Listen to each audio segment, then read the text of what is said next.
Valamit mindig is szerettem volna adni másoknak, valami olyat, ami szórakoztat és egyben inspirál is. A DJ-zést eleinte csak önszórakoztatásra használtam, viszont pár hónap alatt rájöttem, hogy ez az a tevékenység lesz, amivel ezt a kettőt össze tudom kötni, hogy inspirálok és szórakoztatok is egyszerre. Egyelőre igaz, még csak a szórakoztatás jellege van jelen, de az idő előre haladtával azért szeretném ezt átforgatni oda is, hogy a saját inspiráló történeteimet is elmeséljem. És itt nem csak feltétlen zenével kapcsolatos dolgokról szeretnék.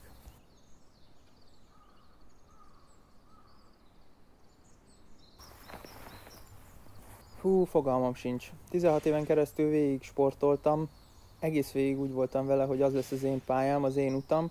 Aztán viszonylag elég rövid idő alatt ez bebizonyosodott, hogy nem az lesz az én pályám, de azzal párhuzamosan már elkezdtem foglalkozni a zenéléssel, a DJ-zéssel, és mielőtt vége lett volna a sportolói pályámnak, akkor én már éreztem, hogy valószínűleg ez lesz az, amit szeretnék a későbbiekben folytatni. Aztán hirtelen csak azt vettem észre, hogy már a DJ pult mögött állok. Jelen pillanatban most se tudom, mit csinálnék, hogyha a zenélés nem lenne, ugyanúgy, ahogy az eddigi életemben a sport nem lett volna, akkor sem tudtam. Talán ilyen kreatív munkát csinálnék.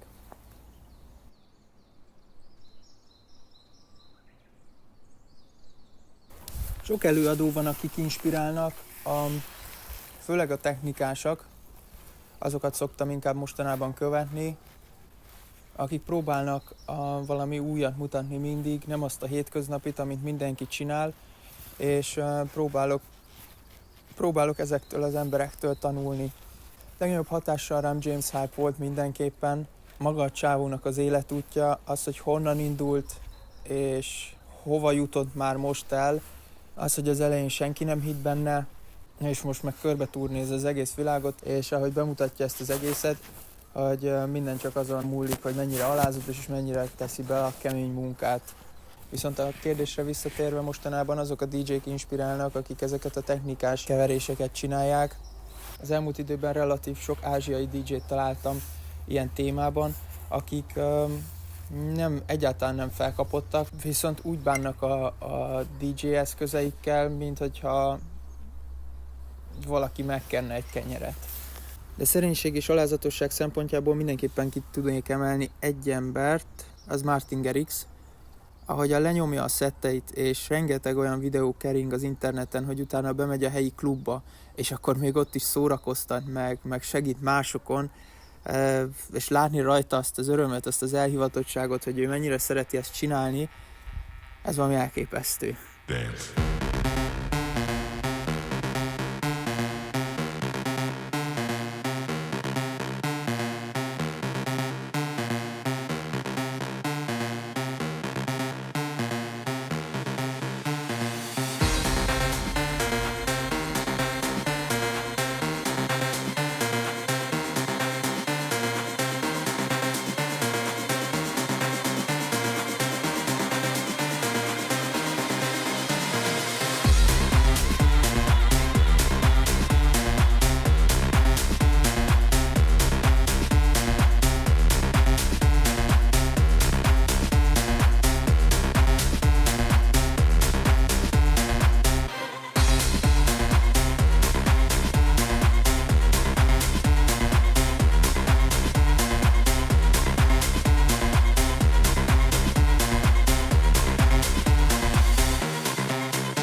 Inkább DJ-nek tartom magamat, de szerencsére nem kell ketté választanom ezt a két műfajt, és mehet párhuzamosan a kettő.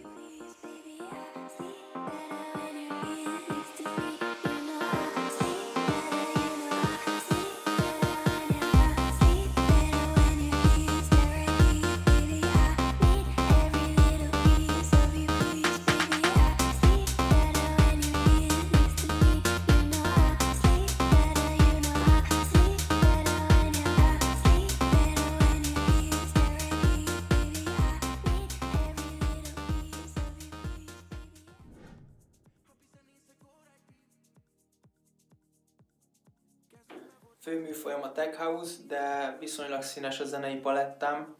Megtalálható benne rengeteg house, azon belül rengeteg alműfaj, deep house, afro house, bass house, illetve most nagyon rápörögtem a latin house-ra, az főleg a vokál miatt, az ének miatt, szerettem ezt a spanyolos vonalat, illetve magák ezek a zenék nagyon chillesek, ezek jó ilyen vibe-olgatósok. Technón belül is azért van hova nyúlnom, ott főleg ezt a melodikus vonalat szeretem, ott inkább ezek a dallamos témák azok, amik tetszenek nekem, de összességében, hogyha egy zene tetszik, ott valószínűleg vagy a vokál, vagy pedig a dallam fog elvinni engem abba a flowba, amitől meg fogom kedvelni azt a zenét, és valószínűleg előszeretettel fogom használni a setteimbe.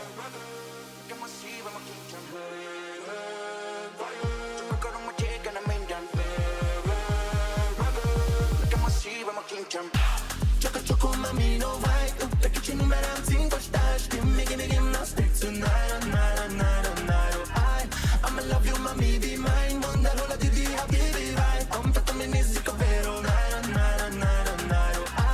I'ma love you mami, be mine, mondar hol a didi, habibi, right, amfetamine nézzük a vero, right, alright, alright, alright.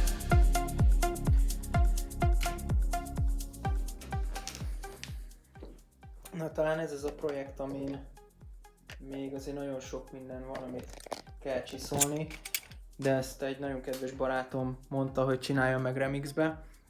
Aztán most ezen dolgozok főleg. Itt.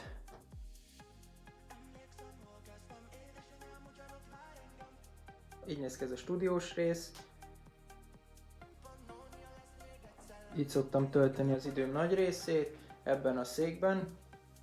Itt vannak a háttér munkák, itt szoktam vagdosni a videókat, itt szoktam zenéket csinálni, itt szoktam képeket szerkeszteni, igazából nagy részt itt töltöm az időm részét ebben. Ha elfordulunk itt, akkor itt van a DJ-s rész. Abban a nagy szerencsés szituációban vagyok, hogy innen csak ide kell átjönnöm, hogy egyáltalán nincsen semmilyen olyan probléma, hogy fölösleges dolgokra kelljen elmenni az időnek azzal kapcsolatosan, hogy pakolásznom kell, a lámpákat kell bekötögetnem, áramot kell csinálnom, helyet kell csinálnom, elő kell vennem a dolgokat, hanem minden a helyén van, minden föl van állítva, és nem azzal megy el az idő, amit az előbb mondtam, hanem csak tennem kell a dolgomat. Itt még vannak olyan dolgok, amiket most kezdtem el, nem olyan régen, zongorát tanulni, igaz egyelőre csak egy ilyen 2 oktávos billentyűm van, de próbálok ebből kihozni mindent, amit lehet. Papíron van 4 oktávos, azon tudok gyakorolni, akkordokat lefogni, stb. Itt vannak hozzá anyagok, ez éppen a gitár, de valahol itt van a zongora is. Itt külön összefoglalva minden van. Itt a zeneelmélettel kapcsolatos dolgok vannak. Itt viszont van a gitár, a hugomnak egy régi akusztikus gitárja. Ezt most tudtam meg a napokban, hogy ez valószínűleg gyerekgitár, de ez számomra teljesen lényegtelen, mivel én még nagyon kezdő vagyok, ezért nem releváns nekem az, hogy most éppenséggel milyen gitáron játszok. Egyelőre csak azokat próbálgatom, hogy ugye akkordokat lefogni, akkordváltások, stb. De így is azért nagyon macera, szóval még nagyon még bőven ráérek azon gondolkodni, hogy gitárt kéne váltanom, mert lehet nem is szeretnék, de amúgy is egyelőre azért ez bőven a céljaimat szolgálja. Egyelőre úgyis csak az a lényeg, hogy megtanuljak gitározni. Ja, szóval nagyjából így néz ki ez a helység, így egybe.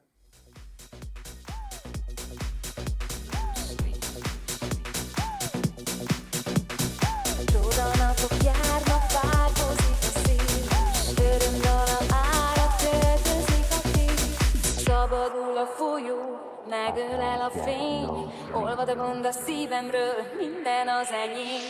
Velünk jön a szerelem, túl az mutató, ha lemarad az idő, fel nem mutatom. Mosolyogott irány, miért ne tegyem én, olvad a gond a szívemről, minden az enyém. Szeretem az élet hajnalig a lág, szeretem a fények nappali szavát, szeretem az est, otthon melegét, szeretem a csókot kényet és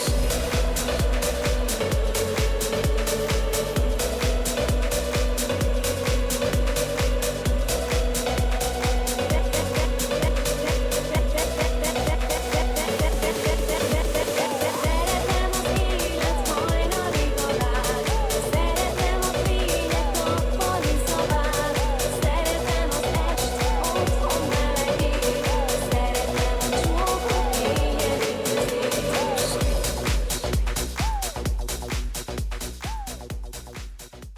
Magamat próbálom úgy motiválni és inspirálni a kevésbé jobb napjaimon, hogy a rossz dolgok azok csak megerősítenek. És ilyenkor a rossz dolgot már lehetőségnek látom. Nyilván nem mindig sikerül, de az esetek többségében azért ez a rossz érzés az átfordul egy jó irányba. Sokat szokott segíteni az is, hogyha azokon a bizonyos napokon nem a problémán, hanem a megoldásokon gondolkodom, hogyan tudnék jobb lenni belőle, hogyan tudnám azt a hátrányt előnnyé fordítani, és hogy hogyan tudnám megoldani a feladatot. De az egyik fő motivációm az, hogy szórakoztatva adjam át az embereknek azt a gondolatmenetet, hogy ők is elhiggyék azt, hogy képesek megvalósítani bármit, amit szeretnének, és elhisznek, még akkor is, hogyha az útjuk elején teljesen láthatatlan a célba vezető út.